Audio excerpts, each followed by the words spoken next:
पिछले लेक्चर में अपने बात की थी कि लेबर की फर्स्ट स्टेज क्या होती है, उसके अंदर इवेंट क्या क्या होते हैं, और लेबर की सेकंड स्टेज क्या है, उसमें इवेंट क्या क्या होते हैं। अब बात करेंगे मैकेनिज्म ऑफ लेबर की कि मैकेनिज्म ऑफ लेबर क्या होता है। तो ध्यान दें, मैकेनिज्म ऑफ लेबर का मतलब ये हुआ कि फीटल हेड के ऊपर जितने भी कार्डिनल मूवमेंट होते हैं, जितने भी फीटल हेड के ऊपर कार्डिनल मूवमेंट होते हैं, उन्हें क्या बोलेंगे, मैकेनिज्म ऑफ लेबर। क्या बोलेंगे, मैकेनिज्म ऑफ लेबर। कि जैसे ही यूट्राइन कॉन्ट्रैक्शन स्टार्ट हुई, उसके बाद फीटस धीरे धीरे नीचे की तरफ डिसेंड होने लगेगा, क्योंकि उसे वेजाइनल रूट के थ्रू अब आउटर इन्वायरमेंट के अंदर आना है। तो उस कंडीशन में फीटस के हेड के ऊपर जितने भी कार्डिनल मूवमेंट होते हैं, उन्हें क्या बोलते हैं, अपने मैकेनिज्म ऑफ लेबर बोले हैं। क्लियर। अब क्वेश्चन ये आता है कि कितने कार्डिनल मूवमेंट होते हैं। ठीक है, टोटल कार्डिनल मूवमेंट कितने होते हैं, कार्डिनल मूवमेंट कितने होते हैं। तो ध्यान रहे 8 होंगे। कितने होंगे, 8। ये क्वेश्चन ध्यान रहे, कई बार एग्जाम में पूछ लेता है कि फीटस के हेड के ऊपर कार्डिनल मूवमेंट कितने होते हैं, तो टोटल कार्डिनल मूवमेंट कितने होंगे, 8 होंगे। क्लियर। अब अपने को ये देखना है कि ये जो मूवमेंट होते हैं ये कौन कौन से होंगे, फर्स्ट मूवमेंट कौन सा होगा, सेकंड मूवमेंट कौन सा होगा, किस प्रकार होंगे। तो अभी देखो मैं आपको एक पिक दिखाता हूं जिसके अंदर शो होगा कि कार्डिनल मूवमेंट कितने होते हैं। तो सबसे पहले बात करते हैं इंगेजमेंट। क्या होगी, इंगेजमेंट। इंगेजमेंट बोले तो ये ध्यान रहे कि मैटरनल पेल्विस के अंदर जो फीटस के हेड का हाईएस्ट डायमीटर है, हाईएस्ट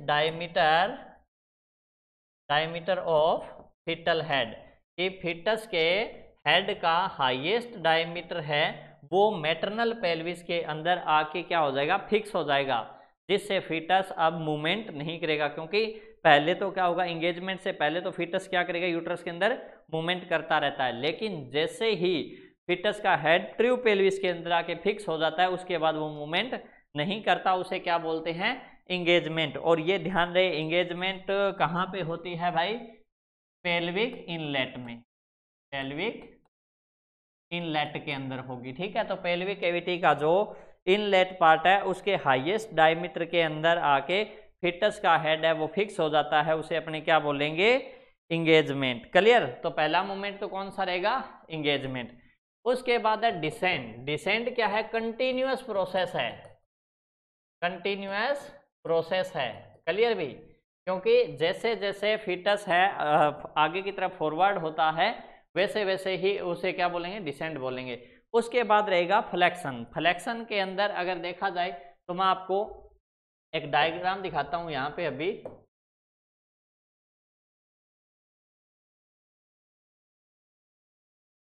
अगर अपने इस डायग्राम की बात करें तो इसके अंदर देखो कि किस प्रकार ये मूवमेंट कर रहा है। सबसे पहले इसके अंदर थोड़ा सा शायद आपको क्लियर नहीं दिखेगा, लेकिन जूम करके देख सकते हो आप। तो ये मूवमेंट कौन सा रहेगा, इंगेजमेंट का। किसका है, इंगेजमेंट। ये मूवमेंट कौन सा, इंगेजमेंट। इंगेजमेंट। इंगेजमेंट का मतलब क्या हुआ कि फीटस का हेड है वो ट्रू पेल्विस के अंदर आके क्या हो गया, पेल्विक इनलेट के अंदर क्या हुआ कि उसका जो मैक्सिमम डायमीटर है वो आके फिक्स हो गया, उसे क्या बोलते हैं, इंगेजमेंट। उसके बाद डिसेंड। डिसेंड का मतलब यूट्रस क्या है, फंडल पार्ट से कंटिन्यूअस क्या कर रहा है, कॉन्ट्रैक्शन कर रहा है, जिससे फीटस का हेड क्या रहेगा, धीरे धीरे आगे की तरफ फॉरवर्ड होता है। उसके बाद तीसरा मूवमेंट आएगा फ्लेक्शन। कौन सा रहेगा, फ्लेक्शन। तो फ्लेक्शन के अंदर ध्यान दे कि जैसे ही यूट्रस कॉन्ट्रैक्ट करेगा और मैटरनल पेल्विस के जो मसल के जो टिश्यू हैं वो क्या करेंगे, उसके हेड के अगेंस्ट प्रेशर लगाएंगे, हेड के अगेंस्ट क्या करेंगे, प्रेशर लगाएंगे। जैसे ही प्रेशर लगाएंगे तो फीटस का हेड क्या हो जाएगा, फ्लेक्स हो जाएगा। फीटस का हेड क्या हो जाएगा, फ्लेक्स हो जाएगा, क्योंकि वो वेजाइना के, क्योंकि ये तभी पॉसिबल होता है कि फीटस के हेड का फ्लेक्शन होना, और क्योंकि फीटस के हेड के अंदर आपको पता है सूचर होते हैं। क्या होंगे, सूचर होंगे, और इसके अंदर क्या होते हैं, अभी फोंटेनल होते हैं। ठीक है, तो वो क्या होते हैं, प्रीमेच्योर होते हैं, वो क्लोज नहीं होते हैं। तो उससे क्या होगा कि फीटस का हेड है वो बर्थ कैनाल के अकॉर्डिंग ही क्या है, साइज कम हो जाएगा, फिर डायलेट हो जाता है, ऐसा पॉसिबल है। क्लियर भी? तो इसलिए ये क्या होते हैं जो फोंटेनल वगैरह है, ये किस काम आएंगे कि फीटस का हेड है वो बर्थ कैनाल से आसानी से बाहर आ सके। क्लियर भाई? तो इसे क्या बोलेंगे, फ्लेक्शन। क्या बोलेंगे, फ्लेक्शन। की फीटस का हेड क्या हो जाएगा, फ्लेक्स हो जाएगा। आगे बात सुने, और फ्लेक्शन ही फीटस का क्या है, यूनिवर्सल एटीट्यूड होता है, इस बात का ध्यान रखना है। उसके बाद जैसे ही यूट्रस के अंदर कॉन्ट्रैक्शन होगी तो अब जो ये डायमीटर आपको दिखाई दे रहा है फीटस के हेड का, ये क्या होगा, इंटरनल रोटेट होगा। क्या होगा, इंटरनल रोटेशन। इंटरनल रोटेशन होते ही एंटीरियो पोस्टीरियर डायमीटर के अंदर आ जाएगा। फीटस का हेड क्या आ जाएगा, एंटीरियो पोस्टीरियर। पहले तो क्या है, बाइलेटरल डायमीटर में, अब क्या आ जाएगा, एंटीरियो पोस्टीरियर डायमीटर के अंदर। ये जैसे ही आ जाता है, इससे क्या होगा, फीटस का हेड है वो आसानी से बाहर आने के पॉसिबिलिटी अच्छी हो जाती है। उसके बाद जैसे इंटरनल रोटेशन हुआ तो उसके बाद जस्ट एक स्टेज आती है जो इस डायग्राम के अंदर नहीं शो की गई है, उसे बोलेंगे क्राउनिंग। इंटरनल रोटेशन के बाद क्या होगा, क्राउनिंग होगा। क्लियर? अब इंटरनल रोटेशन जैसे ही फीटस के हेड का क्या होगा, इंटरनल रोटेशन होगा तो नेक के अंदर क्या है, टॉर्सन हो जाएगा। उसकी नेक में क्या हो जाएगा, टॉर्सन हो जाएगा। क्लियर? तो फीटस का हेड जैसे ही रोटेट होगा उसके जस्ट बाद कौन सी स्टेज आएगी, क्राउनिंग। कौन सी स्टेज आएगी, क्राउनिंग। और क्राउनिंग टाइम, क्राउनिंग के अंदर क्या होता है कि जो अपने को फीटल का स्काल्प है वो अच्छे से विजुअलाइज होने लग जाता है। और मैंने प्रीवियस लेक्चर के अंदर ये बात की थी कि क्राउनिंग से जस्ट पहले अपने एक प्रोसीजर करते हैं जिसे अपने क्या बोलेंगे, एपिजियोटॉमी। तो ध्यान रहे, एपिजियोटॉमी लेबर की सेकंड स्टेज के अंदर करेंगे और क्राउनिंग से जस्ट पहले करेंगे। क्लियर भी?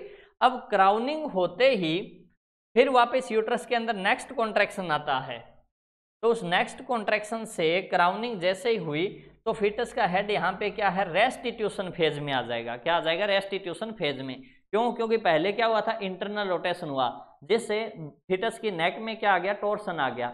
अब क्या होगा, रेस्टिट्यूशन होगा। रेस्टिट्यूशन से वो टॉर्सन ऑफ नेक क्या है, सोल हो जाती है। और जैसे ही रेस्टिट्यूशन आता है इसका मतलब नोज और ओरल कैविटी वाला एरिया क्या फीटस का अपने को बाहर दिखाई देने लग जाता है। और क्राउनिंग टाइम ही अपने क्या है, पेरिनियल को सेवलॉन वगैरह से या डिटॉल से क्या कर लेंगे, क्लीन कर लेते हैं, ताकि पेरिनियल एरिया कंटामिनेट होता है तो हो सकता है फीटस के ओरल कैविटी के ऊपर कुछ ऐसा कंटेंट न लगे। क्लियर भाई? उसके बाद ये कह रहा है रेस्टिट्यूशन। रेस्टिट्यूशन फेज जैसे ही आएगी फीटस का ओरल कैविटी और नोज अपने को दिखाई देने लग जाता है। उस टाइम पर हम क्या करेंगे, एक टाउल या छोटा टाउल या फिर क्या लेते हैं, गोज वगैरह लेते हैं, जिससे अपने ओरल कैविटी और नोज को क्या कर लेंगे, क्लीन कर लेते हैं, ताकि बच्चे के अंदर एस्पिरेशन न हो। क्लियर भी? अब उसके बाद ये स्टेज के अंदर एक्सटेंशन के अंदर ये सारा काम कर लेंगे। उसके बाद एक्सटेंशन के बाद जो नेक्स्ट स्टेप आता है वो क्या आएगा, एक्सटेंशन के बाद एक्सटर्नल रोटेशन आएगा। कौन सा आएगा, रेस्टिट्यूशन के बाद क्या हो जाएगा, अगर बात करें अपने एक्सटर्नल रोटेशन होगा। एक्सटर्नल रोटेशन के अंदर जो मूवमेंट इंटरनल रोटेशन हुआ था वो क्या होगा, अब अपोजिट होगा, जिसे अपने क्या बोल देंगे, एक्सटर्नल रोटेशन। एक्सटर्नल रोटेशन का बेनिफिट ये है कि जो अपने फीटस के शोल्डर के जो डायमीटर है वो क्या आ जाएंगे, एंटीरियो पोस्टीरियर डायमीटर में आ जाएंगे। क्योंकि पहले तो ये क्या है, लेटरल डायमीटर में है।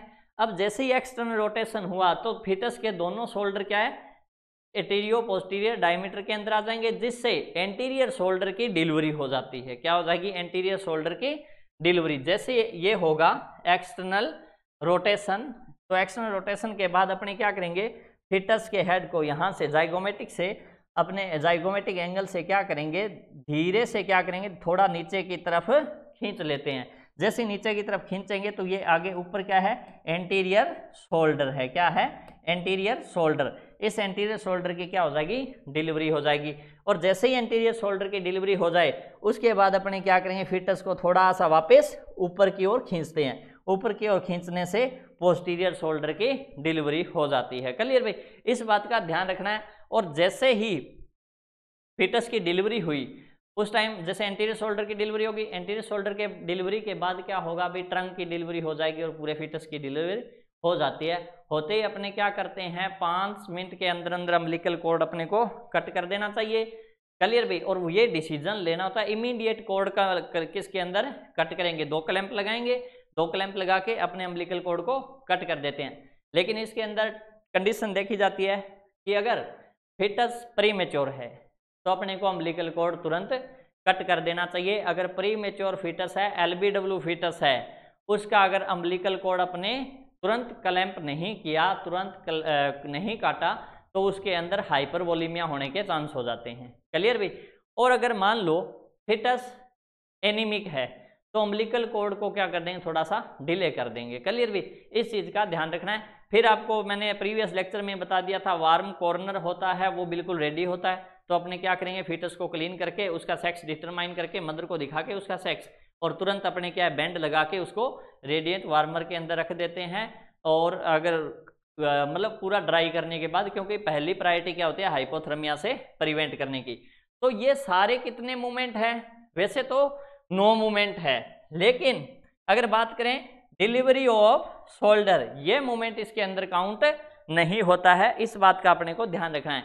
तो मैंने पहले ही बताया था कितने कार्डिनल मूवमेंट होंगे, 8 कार्डिनल मूवमेंट होंगे, इनका ध्यान रखना है। और कौन कौन से मूवमेंट होंगे, और क्राउनिंग से जस्ट पहले किए जाने वाले प्रोसीजर की अपने बात करें तो वो भी अपने को याद रखना है। क्लियर भी। तो ये छोटा सा क्या था, मैकेनिज्म ऑफ लेबर, इस चीज का अपने को ध्यान रखना है। अगर आगे बात करें इसके अंदर, तो अब लेबर की 3rd स्टेज, और उसके बाद ये न्यूबॉर्न है, न्यूबॉर्न की केयर भी करनी है। न्यूबॉर्न केयर आप पीडियाट्रिक के लेक्चर में देखोगे कि न्यूबॉर्न की केयर किस प्रकार की जाती है। क्लियर भी। अब अपने बात करेंगे लेबर की। जैसे डिलीवरी हो गई, डिलीवरी के बाद क्या होगा भाई, लेबर की 2nd स्टेज क्या हो जाएगी, खत्म हो जाएगी। उसके बाद जस्ट आती है लेबर की 3rd स्टेज। तो 3rd स्टेज क्या होती है और किस प्रकार मैनेज करना होता है। क्लियर भी। तो अब देखो 3rd stage of labour, 3rd stage of labour. तो लेबर की 3rd स्टेज आपको पता है कहां से शुरू होगी, expulsion of foetus to expulsion of placenta.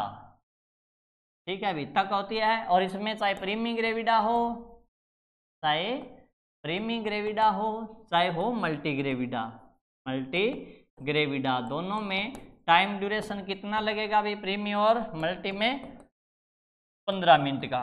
Total time duration कितना लगेगा प्रीमी में और मल्टी में, 15 मिनट का लगता है। और इसे जो लेबर की 3rd स्टेज है, इसे क्या बोलते हैं, प्लासेंटल स्टेज। क्या बोलेंगे, प्लासेंटल स्टेज।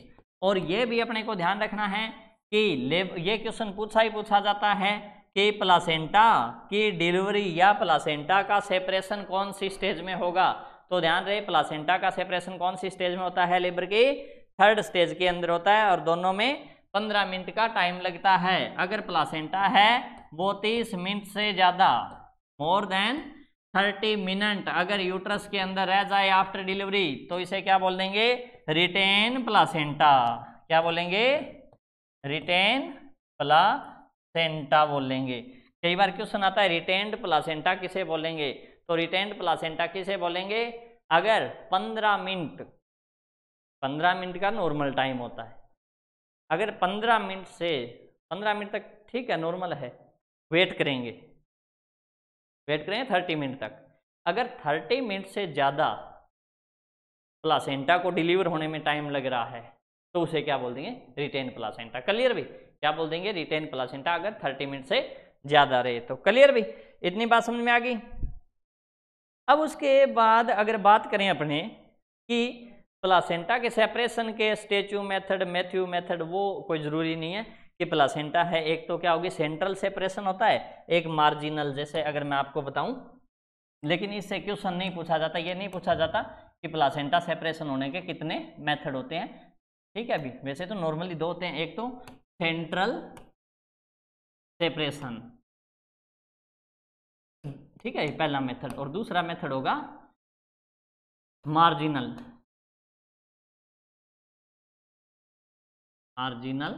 सेपरेशन प्लासेंटा का। तो सेंट्रल सेपरेशन के अंदर क्या होगा, जैसे मान लो अगर प्लासेंटा है, यहाँ बीच में यहाँ पे ब्लड इकट्ठा होने लग जाए, तो ये ब्लड क्या करेगा, इसके ऊपर प्रेशर लगाएगा। तो ये ब्लड सेंटर में है, तो अगर ब्लड बीच में कलेक्ट हो रहा है और वो क्या कर रहा है, प्लासेंटा के ऊपर प्रेशर लगा रहे हैं तो प्लासेंटा क्या हो जाएगी, सेपरेट हो जाएगी, जिसे अपने क्या बोल देंगे, सेंट्रल सेपरेशन ऑफ प्लासेंटा। अगर प्लासेंटा मान लो ये है, यहां पे मान लो अटैच थी प्लासेंटा, ठीक है, और अगर यहां से स्टार्ट हो या फिर ऊपर वाली साइड से यहां से स्टार्ट हो सेपरेट होने, तो ये मार्जिनल होगी। कौन सी होगी, मार्जिनल, क्योंकि मार्जिन का मतलब होता है किनारा, किनारा, ठीक है, हाँ किनारा जो आप करते हो पढ़ाई से, उसी को बोलते हैं, ठीक है भाई।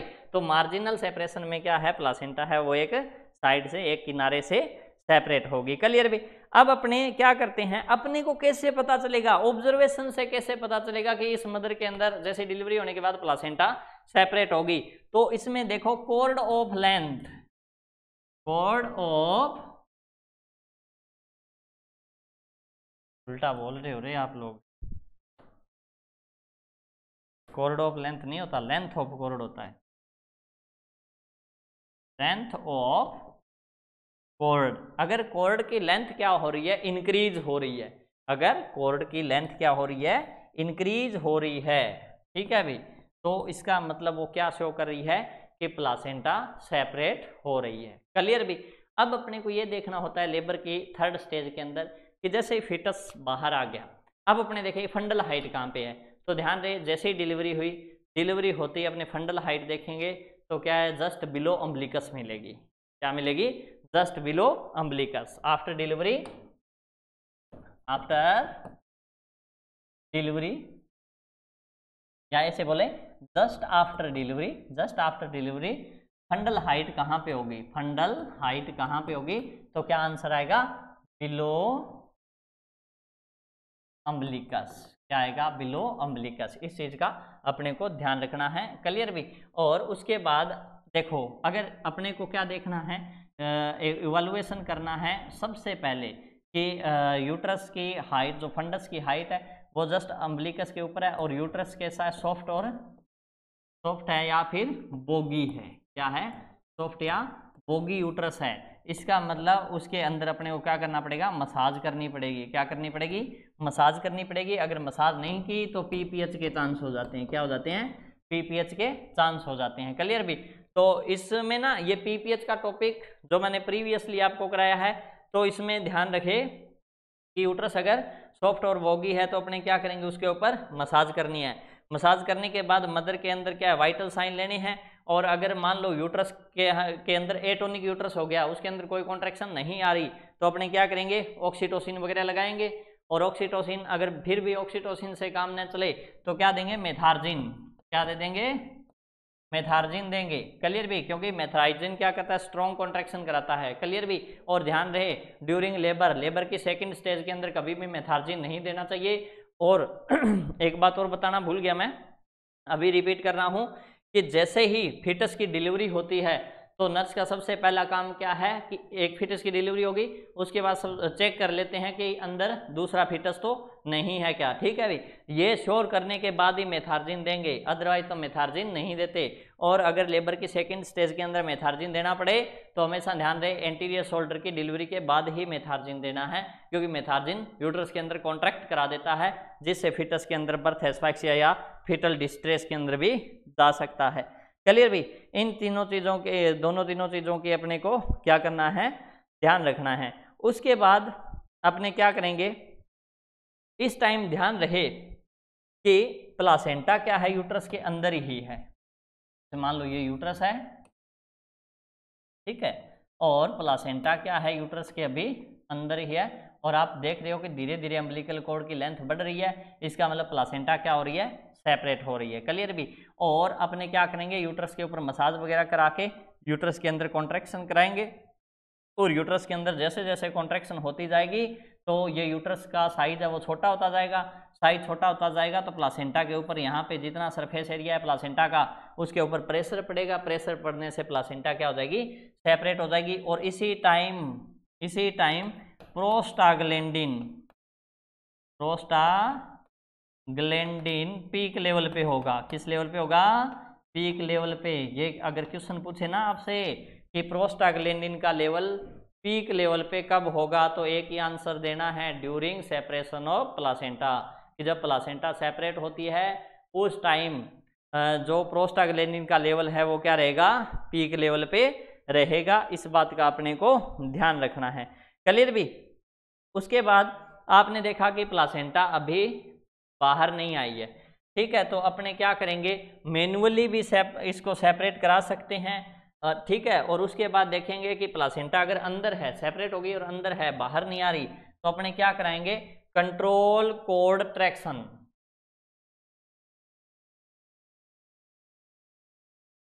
कोड ट्रैक्शन देंगे। क्या देंगे, ट्रैक्शन, ठीक है। अभी अम्बिलिकल कोड को कंट्रोल करेंगे, ठीक है, और क्या देंगे, उसे पकड़ के क्या करेंगे, धीरे धीरे खींचना है।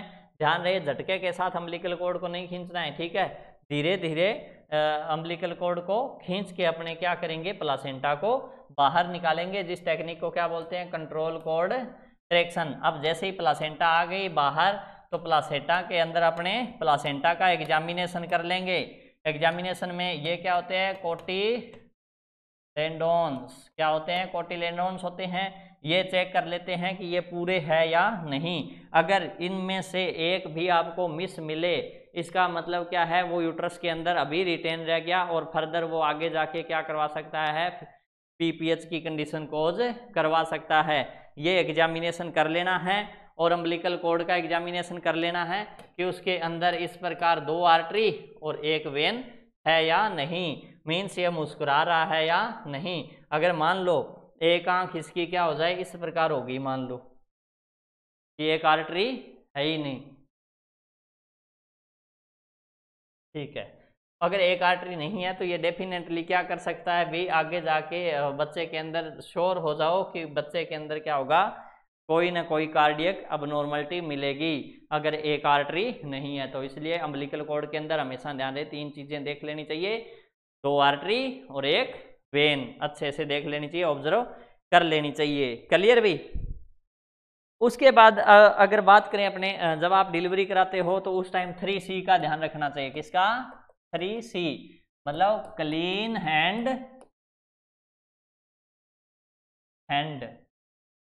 ठीक है भाई, ये हैंड है रे, HAND, हैंड, क्लीन हैंड। दूसरा क्लीन सरफेस, और क्लीन कोड कटिंग, तो ये 3C अपने को ध्यान रखने हैं, इससे भी कई बार क्वेश्चन पूछा जा सकता है। क्लियर भी। तो ये छोटी छोटी चीजें थी जो अपने मैनेज करने थी, ठीक है। और इस टाइम अगर मदर के अंदर देखा जाए तो मदर के अंदर भी फ्लूइड वॉल्यूम लॉस हो रही है। तो मदर के अंदर अगर फ्लूइड वॉल्यूम लॉस हो रही है तो अपने को क्या करना है, IV एक्सेस कर देना है।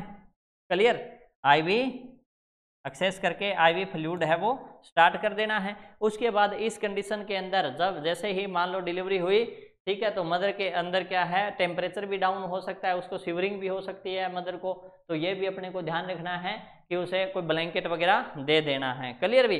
तो ये छोटी छोटी चीजें हैं जो अपने को ध्यान में रखनी है जब डिलीवरी हो उस टाइम। क्लियर भी। उसके बाद अगर और बात करें अपने कि इसके अंदर और क्या क्या कर सकते हैं अपने, तो मसाज वाली बात मैंने बता दी है, ठीक है। प्लासेंटा का एग्जामिनेशन करना है वो मैंने आपको बता दिया है। और मदर के वाइटल साइन ले लेने हैं, और मदर को साइकोलॉजिकल सपोर्ट की ज़रूरत पड़ती है इस टाइम, तो मदर की साइकोलॉजिकल सपोर्ट भी अपने को करनी होती है। तो ये लेबर की 3rd स्टेज है। अगर ये मिसमैनेज हो जाए तो डेफिनेटली मदर को क्या हो सकता है, PPH हो सकता है। ये आप PPH वाली क्लास के अंदर आप रीड कर लेना दोबारा से, क्योंकि ऑलरेडी वो डाली हुई है PPH की क्लास, तो इस चीज़ का आपको ध्यान रखना है। तो ये नॉर्मल चीज़ें थी कि लेबर की 3rd स्टेज के अंदर मैनेजमेंट किस प्रकार कराना है, तो जो मैंने आपको बता दिया है, ठीक है। अभी अब उसके बाद अगर बात करें कि और अपने क्या क्या कर सकते हैं इस टाइम, तो इस टाइम आपको पता है अपने क्या क्या कर सकते हैं। एक तो जैसे ही फिटस का आपने ब्लड ग्रुप मैच किया न्यू बॉर्न बेबी का, तो RH अगर नेगेटिव या RH इनकम्पेबिलिटी है कि मदर क्या है, RH नेगेटिव, और फिटस क्या है, RH पॉजिटिव, तो 72 आवर्स के अंदर 72 घंटे के अंदर अंदर क्या करना चाहिए, anti D gamma gamma globulin का इंजेक्शन लगा देना चाहिए भी 72 घंटे के अंदर अंदर। तो ये भी क्वेश्चन अपने को याद रखना है। क्लियर भी। और उसके बाद इसी टाइम ड्यूरेशन के अकॉर्डिंग जैसे ही प्लासेंटा एक्सपेल होगी तो उसी टाइम अपने क्या है, प्रीवियसली मदर को बताया होता है कॉन्ट्रासेप्टिव मेथड के बारे में, तो कोई IUCD वगैरह डालनी होती है, कोई कॉन्ट्रासेप्टिव डिवाइस डालनी है तो वो आप इसी टाइम भी डाल सकते हो। खैर वैसे तो जैसे ही मान लो परपेरियम पीरियड कंप्लीट हो जाता है, 6 वीक कंप्लीट हो जाते हैं, उसके बाद डालनी चाहिए। लेकिन नॉर्मली अगर मोस्ट कॉमनली देखा जाए हॉस्पिटल रूटीन के अंदर तो इसी टाइम डाल दी जाती है। क्लियर भी। तो ये क्या था, लेबर की 3rd स्टेज का मैनेजमेंट था। और बाकी जो क्वेश्चन रहेंगे तो एक क्लास मैं आपको अलग से दूंगा जिसके अंदर OBG के अंदर मोस्ट कॉमनली कौन कौन से क्वेश्चन बनते हैं जो मोस्टली एग्जाम के अंदर पूछे जाते हैं, उनकी क्लास एक अलग से लेंगे। तो ये लास्ट लेक्चर था लेबर की यूनिट का, जिसके अंदर मैंने 2 वीडियो के अंदर ही पूरे लेबर को कंप्लीट कर दिया, जिसमें stage, event, mechanism of labour, management, सारी चीज़ें आ गई। आप अच्छे से क्वेश्चन आंसर करते रहना इसके। और कोई डाउट हो तो आप मेरे नंबर पे मैसेज डाल सकते हो, जिससे आपको पता चल जाएगा किस चीज़ में डाउट है तो क्लियर हो जाएगा।